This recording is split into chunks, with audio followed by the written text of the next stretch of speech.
Welcome to Post Viral Podcast. This is just a little reminder that we are not medical professionals. These are the individual opinions of Stuart Bryan and Lindsay Vine, and we highly recommend speaking to a healthcare provider about any changes you're going to make to your treatment plan. Everyone is individual, and this is not individualized advice. Enjoy the show.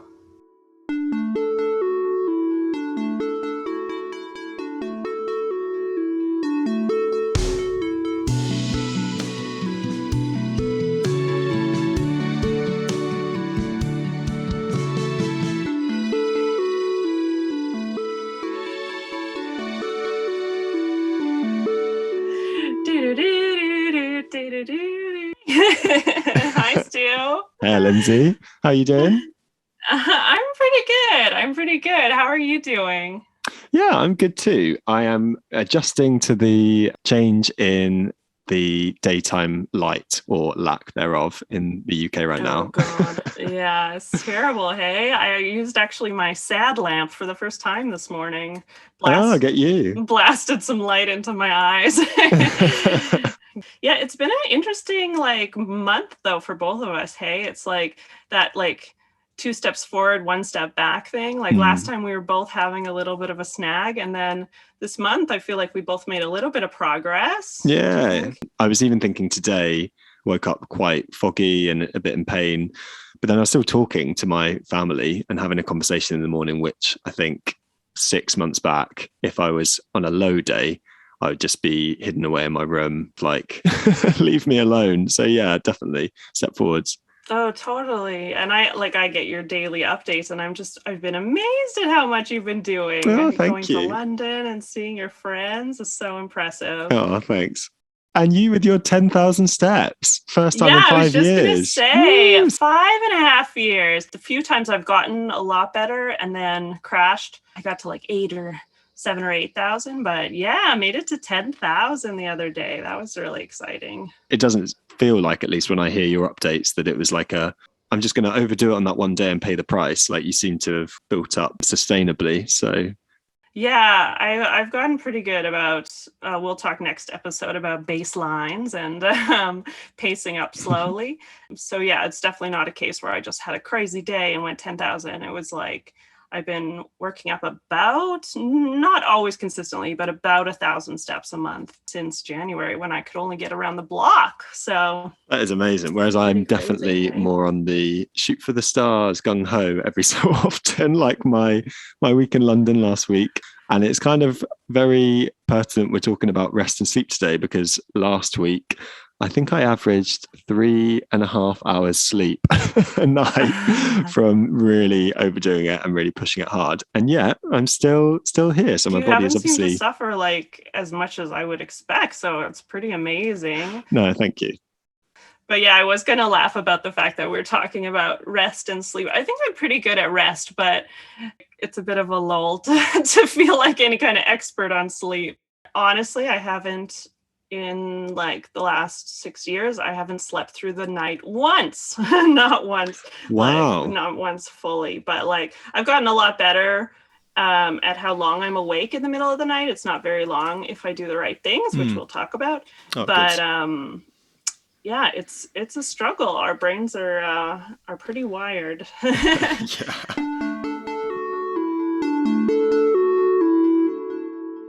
Acceptance, I think it was a really important place to start, and I hope we didn't scare people off. It was pretty heavy, I guess, because it was kind of spanning the fullness really of our recovery journeys to date, and kind of all those things we've learned through the different stages of acceptance. I hope today we're going to be a bit more practical with things that we've integrated into our life and heard from others as well. Yeah, I felt like the last episode was kind of like an introduction. We, started by saying how you have to accept that you can't push through it. And the first thing you have to accept with that is that your body is giving you a message telling you it wants to rest. I think it's really important to understand how to do that properly, or else you're just lying there, but you're not in a healing state. You can have so much unproductive time resting, if you're worrying or stressing. Our body and our mind, like they need to really trust each other for us to feel well. I feel like for the nervous system to calm down, your body has to trust your mind that it's going to give itself that space to recharge, and your mind has to trust your body that, you know, it's not going to give you all these crazy symptoms. So we're totally out of whack when we have these illnesses in terms of trusting and feeling safe in our bodies. Yeah. And I think that's a big thing, feeling safe, isn't it? Yeah, really, like your body doesn't feel safe. Your mind doesn't feel safe when it's worrying, when it's doing fear, when it's doing stress. It's not a healing state. So it really was a huge aha moment for me to figure out that I wasn't really resting for a long time. Feels like a nice segue into the world of animals. The animal of the day. Yeah, which animal have you picked for us today to learn a little bit about rest? The rest animal is the bear. The bear. Nice. If you think hibernation, you think bear.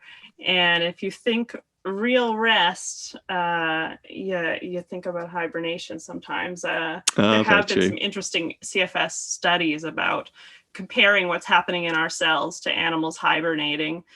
I love bears. I mean, if you know me, people who know me, I like to paint, and I mostly just paint bears. I don't know why. I have a really... And you're very good. You're very good at drawing them. I was a lucky recipient of one of Lindsay's children's book that she wrote and that she illustrated. Not for me, it was for my nephews and niece. But yeah, the bear looks, well, lots of the animals look brilliant in there, but the bear in particular really stands out. I just really love bears. I don't know, maybe it's like being in Canada, but there's like a few reasons really that they fit well with our rest episode. So first of all, bears are a master of adaptation. They have figured out, obviously, that there's no food in the winters, and thus this is a good time to sleep. When they are hibernating, bears' heart rates go down to about 8 beats per minute. Wow. So they've managed to get themselves into a state where they're not necessarily asleep, but they're like completely like dormant, rested, really. Yeah. Another lovely fact that they use for adaptation that I told you I was going to tell people about is their this is my favorite fact. Is their poop plug. It's called a tappen, apparently. TAPPEN. Essentially, it's from, they lick their fur a lot, and then it gets built up in their intestines and gets pushed down, and then it blocks their bums so that they don't poop the entire winter while they are hibernating. That is crazy. I know, it is so interesting that like nature like figured out how to do that, because it protects them from predators, because then they can't smell the feces, and then obviously it keeps their den clean the whole year. And anyways, I love that they're so adaptable, because that's really what we have to be. We have to learn that rest is, totally rearrange it in our life, and adapt to what's happening right now, what our body needs at the moment. It's actually a very productive time for them, which I think is the same for us. We'll talk about the productiveness of rest, but bears are solitary creatures, but in the fall, mama bears have their babies while they're in hibernation. They're completely hibernating, and they have the baby and they nurse it until it comes out in the spring. So actually for half of the bear population, it's a very productive time. Yeah. Another interesting thing is the waking hibernation. So within the first 2-3 weeks after they come out of their dens, their metabolism is very slowly ramping up. So it's not just like they go straight from hibernation to awake. So within those few weeks, they sleep a lot still. So it's interesting, like similarity to us is that we slowly have to progress out of this state. It's not just okay, it's done. No, it's so true in terms of mindset as well. Like at the beginning of my illness, this kind of view that I would just be, ill, and then, and then I'm better. Whereas actually, when you talk to a lot of people who have made the full recovery, it's like, what was the moment that, and they're like, that's a good question. Actually, I'm not really sure. It kind of built up slowly. And there often is like wow, I visualized that and I thought about that for so long. And now I'm here. I've done it. And yet still, it's the combination and compounding of lots and lots and lots of small steps forwards, probably some steps back as well, as opposed to just, right, I'm healed. Yeah, exactly. The pacing. And do you have I think you've told me before, do you have a favorite bear? Oh, I do. Yeah, I do. So there's this bear. It's only in this one little area around Prince Rupert, so northern British Columbia, so the west coast of North Canada. It's called the Kermode bear, or people call it the spirit bear. It's my favorite bear. It's a white black bear. Not technically albino, it's like a recessive gene, and there's only about 200 or 300 of them in the world, and they're just a very special I need bear. to Google them. Yeah, they're so beautiful, and it's my dream to see one. All right, so we talk a bit more about our relationship with rest. Yeah, let's do it. Something that is helpful that I've been thinking about with rest is what rest isn't. So I think if you'd asked me a couple of years ago, what is rest? I would have said, it's watching TV, it's reading, it's just downtime, scrolling on my phone, on Instagram, whatever. Even when I first started trying to build rest into my day, it was kind of lying down and just thinking about this, about that, things that have happened, things that could happen, what I have to do next, particularly that actually, what am I going to do next with the day, with the evening, tomorrow? How about you, Lindsay? Does that kind of resonate? Yeah, so one of my aha moments was when I was working. So this is after I crashed for the first time. So I was sick and then I got better and then I crashed again when I started a new job. And my coworkers were so lovely. They, set up a little like bed area in my office for me. And they're like, you can just close the lights off and sleep during lunchtime and like take a break when you need to, lie there, and I could just close the door. But I came to realize that like I would do that. I'd spend my lunchtime lying there, but I wasn't really resting. I was like worrying. I was thinking about how, I still feel so sick and am I going to have to quit this job, and just like ruminating about like, what the heck is wrong with me? And it really dawned on me at some point during that I'm like, I am not resting. Yeah. And then that's true, actually. It's not necessarily about the activity. It is about the mindset. I think what you said earlier about feeling safe in your body, I think that is key. I know people who go on kind of restful, mindful walks and meditation. Some people, it's yoga and the movement like that. I'm sure actually some people it is reading, and watching TV can get you into that restful parasympathetic state. For me, learning that it is about the mindset and the experience while you're doing something, while you're resting, that is a lot more important than the actual building in 20 minutes, 30 minutes, an hour of rest into your day. Yeah. And I think if you're in a state of like a highly activated nervous system, you have to go to the very basics of rest, but maybe later in your healing journey. And I do want to say, like, I'm very aware of the fact that I have the privilege. I'm living alone. I don't have children. I can't even imagine, honestly, like having children, or if you feel like you have to keep working and trying to incorporate these things. I do still think it's possible. We have friends who've recovered, who have children and who have jobs. But we're kind of going from a perspective where, at least for me, yeah, for you as well, we've started from really basics where we could just rest by ourselves in a quiet space for as many hours as we Yeah, need. definitely. So, and something with that we'll talk about in the next episode around pacing and routine that I know has helped people in that situation where they have young children or they're still having to manage work, is this idea of non-negotiables, getting really, I suppose, tough and real with yourself as to like, what are the things that you absolutely do need to do? Because obviously you need to feed your children and you need to put them to bed. But there will be things within that you could say, oh, actually, even though I feel like it would be the end of the world, really it wouldn't be the end of the world if that didn't happen. And actually I could prioritize rest or downtime or something else here that's, would be kind of more beneficial for my recovery and my healing. Yeah. And that idea they talk about in CFS Health of rest now means like fun later. So if sure, you may feel like you're being a bad mom, you shouldn't, but think about in the future how much that'll benefit your kids if you can get better. But we'll talk about pacing next time. Another one of the moments I wanted to talk about, an aha moment, was after I finished working, but I was still living with roommates. And that feeling like doing the dishes was like, even that was a lot, but like helping out around the house with cleaning and stuff, this horrible feeling of being a burden and how it can inhibit rest. Like it just makes it so hard if you feel like you're a burden. And I really had to come to terms with that and realize, okay, people are going to want to help me at this stage. And I'm not really resting if I'm here feeling guilty.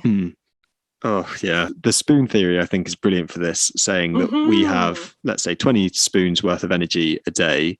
And we have to choose how we use each of those spoons. So you could use 5 of those spoons on cleaning up because you feel you should, because of almost the guilt. Right. Or you could actually spend 3 of them, seeing 3 spoons, seeing a friend, which is actually going to do, wonders for your mental health and probably your physical health because of that too. But it's very hard in the moment and is exhausting to explain that to every person in your life anyway. So I think that's very real what you say. Yeah, and that's when I ended up going and moving to an island by myself, which was not the good response to that situation.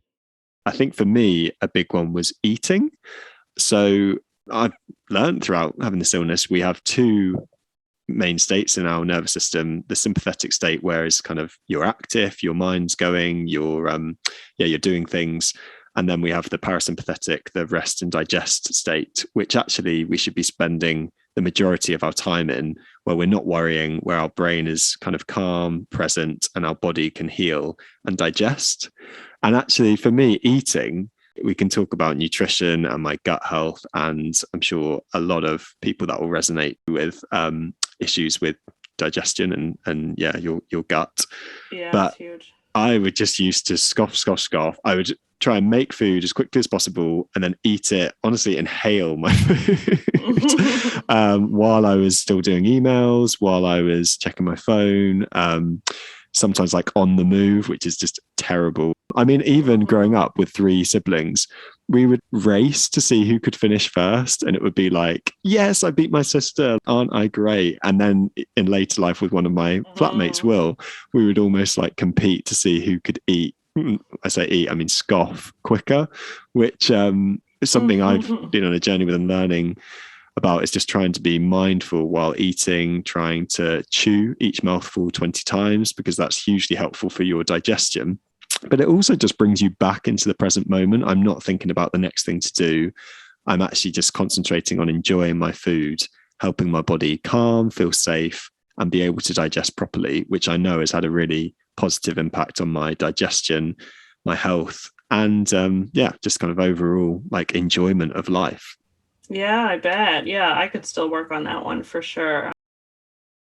So I feel like we've covered a lot of our experience with what does not lend well to good rest. We've talked a lot about, that feeling of being a burden and worrying, and how racing through activities isn't restful, or thinking about what the next activity is or what you should be doing. But I think now we can talk a bit about what does lend well to good rest.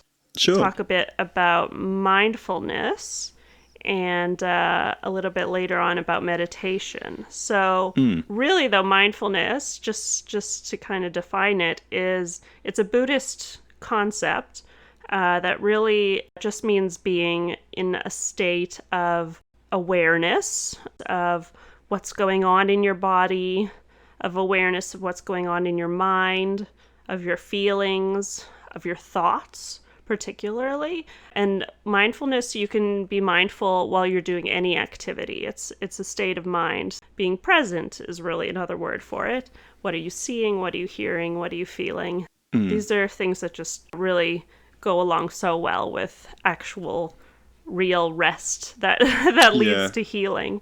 Not that it's something that's easy to do or something that you should expect yourself to be able to do like consistently. Like if you're going down for, like, I'm going to take a half an hour rest break right now, it doesn't mean you're going to be present that whole time. No. But I think it's good just to strive towards more of it in our lives, because we know, like scientifically and from experience, that it helps our body feel rested and calm. Yeah, exactly. I think mindfulness and meditation are great tools for that real rest, because they help calm our minds, calm our nervous systems, our bodies, so that our body can focus on producing the energy we need in order to heal, rather than, continuing to spend energy on activity or worry or stress. Right. And that's why I think it's important to factor in rest breaks during the day to even out your energy for healing. You don't want to get to the end of the day having used more energy than you have and you feel worse because of it. But yeah, we'll talk more about this when we talk about pacing.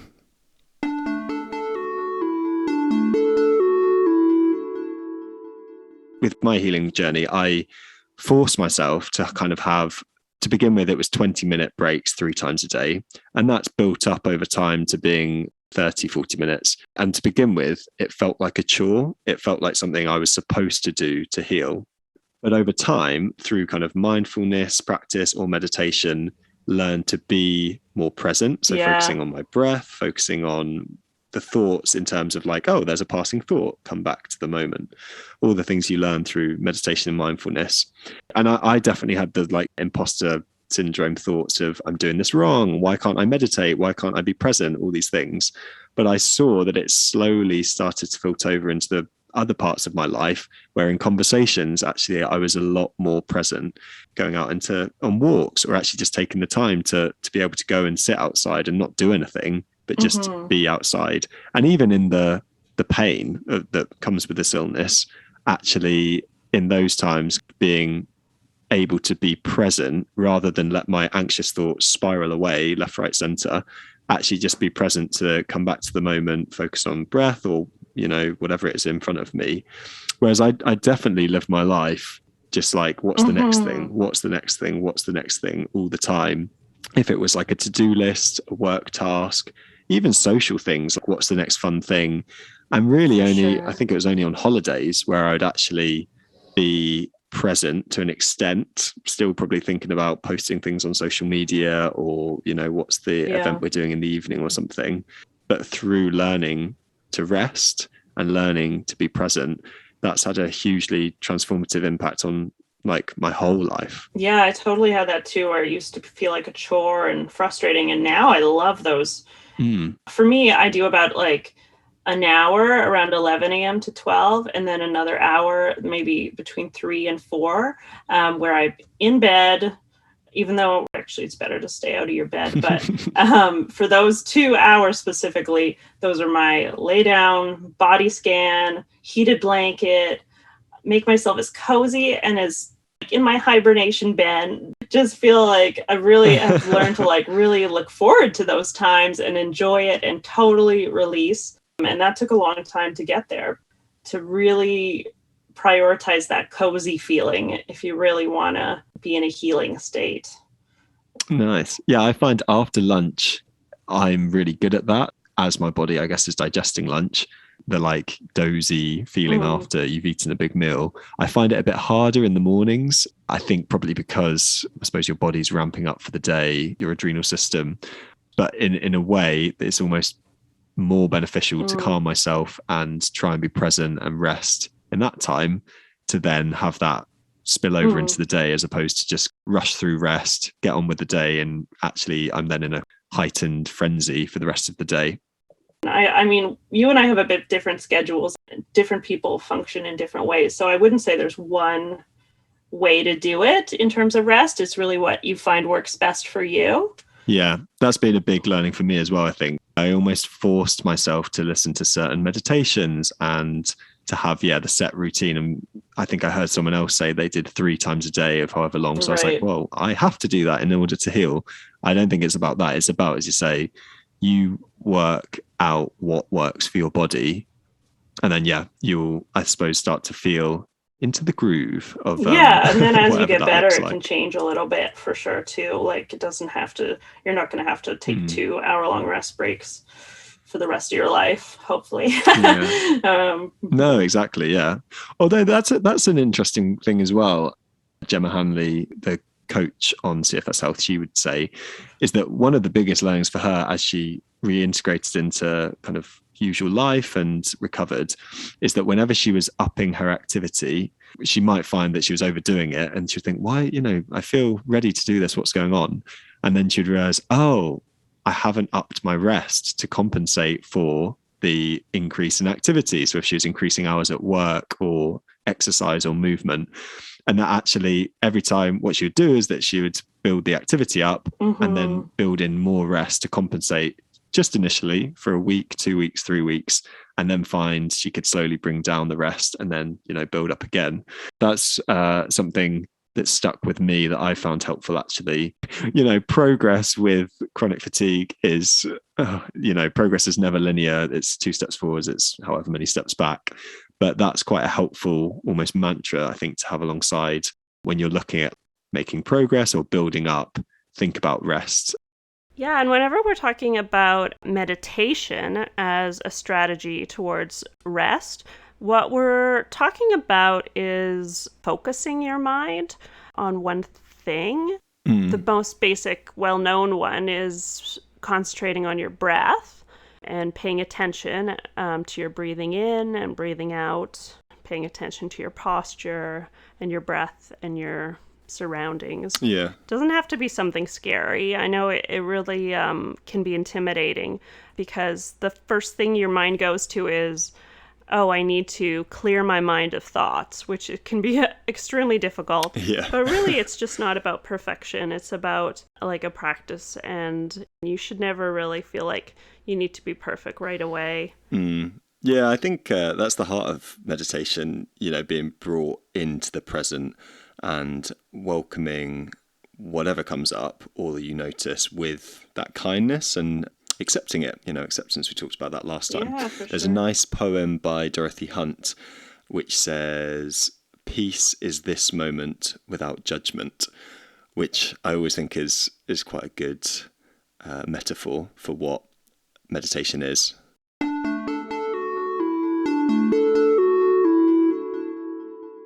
I find meditation is such a perfect parallel for CFS in general, because it's not something you just learn how to do and then you just do it and that's it. It's like you have to practice over and over, and some days you're just going to be bad at it and some days you're going to be better at it, just like with CFS.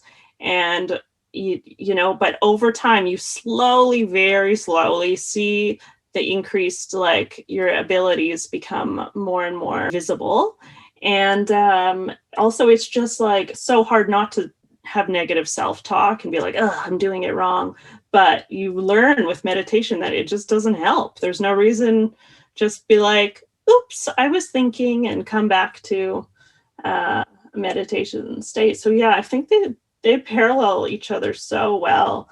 No, yeah, I completely see that. I think you start to become aware of yourself, don't you, more? And that's a really good sign. So even becoming aware that I'm doing it bad or I'm getting distracted or whatever, that's actually a really positive sign that it's working and you're making progress with mindfulness and meditation because you're aware of your actions. And similarly, what I was explaining before with my eating and in conversations, when I became aware, oh, I'm actually not thinking about that thing I have to do later. I'm actually engaged right now.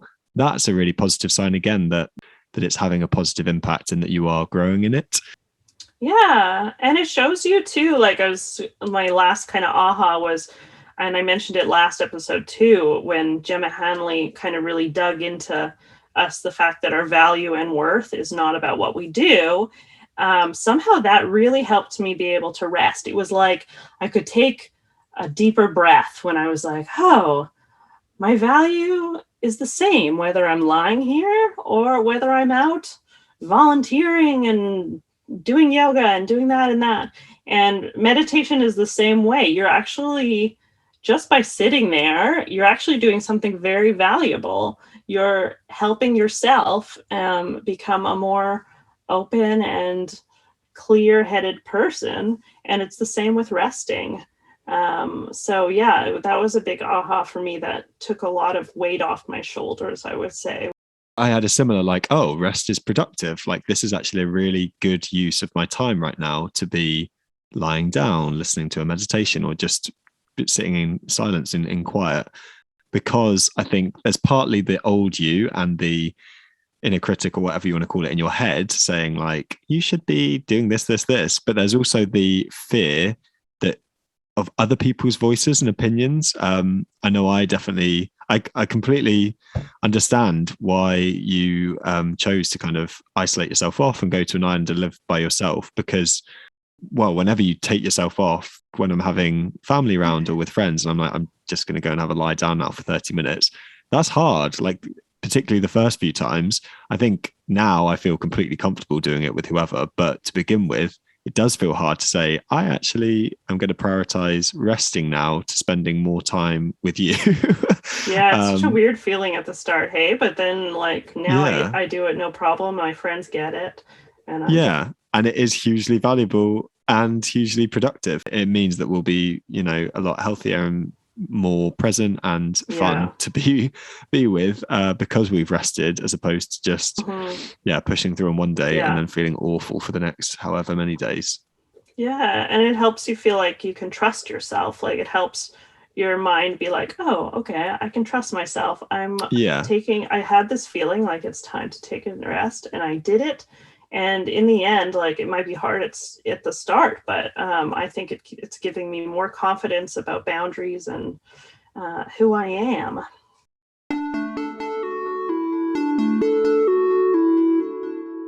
I have a question. What are your top 3 favorite meditations or things to do to rest, Lindsay?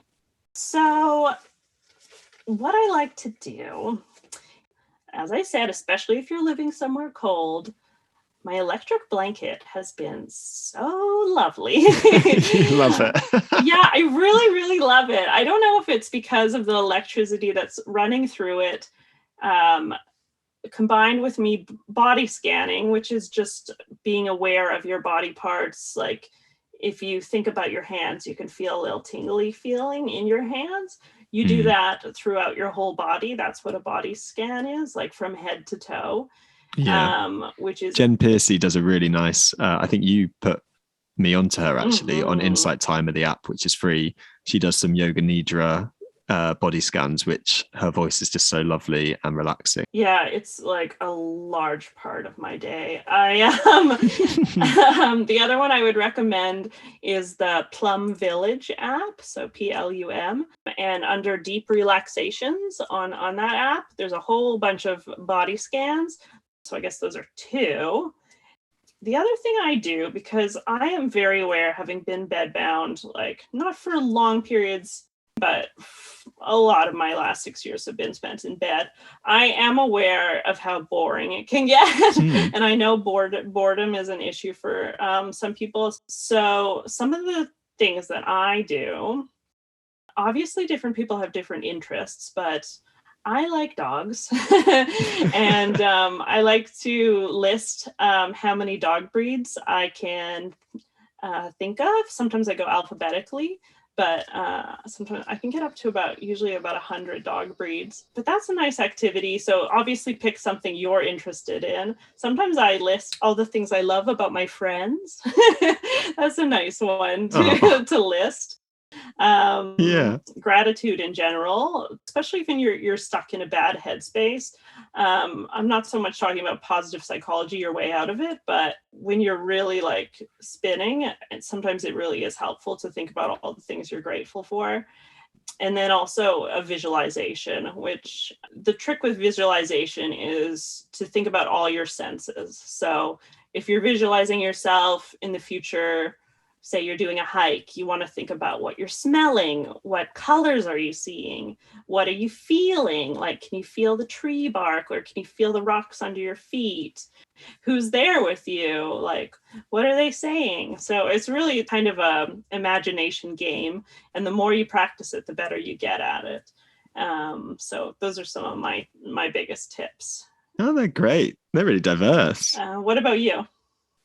Well, I quite like the Balance app. They give you a year free. They did it for the pandemic just to support people's mental health during it. And that was actually a really helpful one to kick things off, because I was a real beginner at meditation. I couldn't really sit still. And it just really teaches you the basics of visualizations, like visualizing a nice day or focusing on the breath in a calming way, because I know that can actually, focusing on your breath and controlling it can feel a little bit tense for some people to begin with, but it really introduced it very slowly, and viewing your thoughts kind of as like they're like the sky, like clouds passing by and then coming back to the moment. They do a nice thing just saying like, and now when you notice yourself you're distracted, just say I love you and come back, which I still do actually. I quite like that. That's really nice. I actually tend to prefer no talking now, but if I am feeling a bit distracted, then guided meditations are quite good. If you're into poetry, Hugh Byrne on Insight Timer, he has some really nice guided meditation. So he has a really nice voice and he guides you through some nice poetry, asks you to reflect on them. So he's a good one on Insight Timer, which is a free app. And then the last one is Breathe with James, that I know, Lindsay, you're a fan of as well. He's a breathwork expert who recovered from adrenal fatigue himself.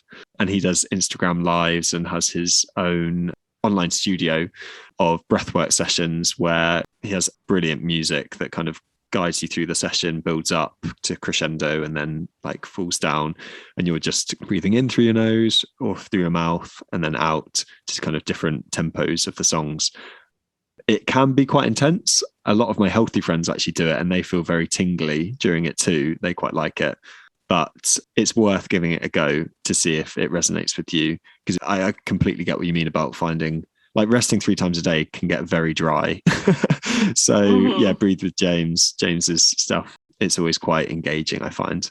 Yeah. One more thing I'd want to mention is just the vagus nerve exercises. So the vagus nerve is attached to our nervous system. Is that how it works? I think is it the 10th cranial nerve? Yeah, so it's one of the nerves in it. Yeah, but by doing certain activities, you can relax it, which helps to relax your whole nervous system overall. Splashing cold water on your face, cold showers, that's really good at relaxing your nervous system. And humming is supposed to be really good for your vagus nerve, calming it down. So really when you're, cooking or cleaning or even lying in bed, humming is just enough to help relax your nervous system. Yeah, singing too apparently is singing as well. Mm-hmm. And actually, I was going to say I've seen a huge medical development through mindfulness and resting for the last 4 years. I'd say my blood pressure has always come up very high. So it's in the 140s for the top number whenever I go to the to a nurse or just have a general checkup. And I'd always be told you need to watch that and do something about it. Stop drinking coffee and, things like that. And it was still very high, the first year of my illness. And the last time I checked, I haven't bothered for the last 6 months or so, but it was down in the 110 over 65 or something, which is very much in the healthy area. And I mean, Oh, I have good. changed my diet and my lifestyle in other ways too. But I do think the whole being present and meditation and rest, Yeah. that's played a huge part in that.